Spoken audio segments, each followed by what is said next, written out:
At so yun mga bossing, so muli nagbabalik muli tayo ang July Ems for tutorial video sa mga maraming kapakipakinabang na mga tutorial video about sa construction. So bali ang i-share natin sa inyo mga boss is about dito kay Glumax. So kung kayo ay naghahanap ng isa sa pinakamagandang pang-grout, especially sa mga kantuhan, yung mga mahilig mag-tiles ng kanto mesa, mga installer ng granite, quartz, marble, ito ang pinaka-the best na gamitin nating pang-grout, pandikit, filler. Ayan mga bossing, ito yung Glumax.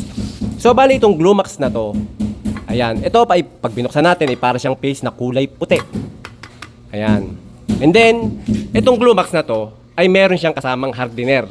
So para tumigas si Glumax, kailangan meron siyang hardener.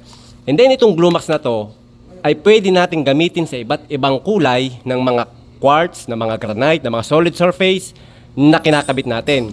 Ang kagandahan dito ay pwede natin silang timplahin dahil meron itong toner. Ayan, so katulad na itong nakikita ninyo, so nag-i-install dito ngayon sa site ng granite. Ayun. So ito ay kulay black. Ayan, Indian black yung ini-install dito na granite. So syempre, yung mga seams natin, and then yung mga dugtungan, and then yung gagamitin nating pangdikit is Glumax. So kaya naman, meron tayong toner na kulay itim. So para maging kamuka or katulad ng ating granite, yung magiging kulay na gagamitin natin na Glumax para sa mga seams natin, para hindi siya masyadong halata. Yung mga seams hindi masyadong kita. And then para mawala din yung mga dugtungan, yung mga chip na ganyan.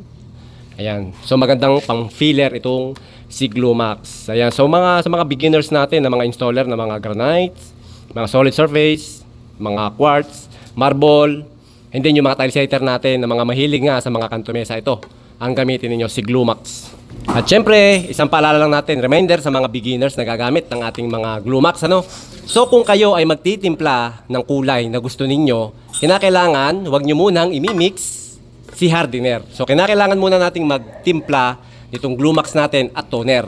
Depende sa dami. And then ang pag-apply nito or pag maghahalo kayo nitong Glumax ay pakunti-kunti lamang. Yan, kaya dapat bago kayo mag-apply ng Glumax natin, yung talagang final na, ay pag magtitimpla kayo ng Glumax natin, sapat lang yung dami para hindi pa iba-iba yung kulay, and then saka lang kayo maglalagay ng hardener kapag gagamit kayo ng Glumax na, pag i-apply nyo na ng diretso. So wag na wag kayo maghahalo ng hardener habang tinitimpla nyo pa lang si Glumax at si toner dahil titigas ito agad. Ayan, yung toner nga pala natin mga bossing ay iba't ibang kulay ang mabibili natin. Meron itong red, yellow, beige, brown, ito black. Ayan, so sa mga magtatanong naman kung saan ito nabibili, pumunta lang kayo sa Lazada or sa Shopee at hanapin nyo lang ang www.885stonestools.com. So yan, dyan nyo siya ma-order mga bossing. Ayan.